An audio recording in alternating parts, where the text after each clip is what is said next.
Sorry mistake হয়ে গেল, আলু পোড়া খেতে গেছি।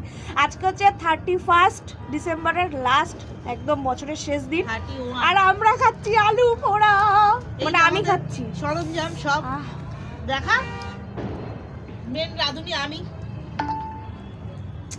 আর এই যে আমাদের সরঞ্জাম সব চলছে। অ্যাকচুয়ালি আমি এটা খাওয়ার জন্য বেশি ব্যস্ত, কতদিন ধরে খেতে ইচ্ছা করছে না। দিদি খাবি? না দেবো না। ভালো লাগছে, পোড়াটা ভালো লাগছে, গন্ধটা কি ভালো।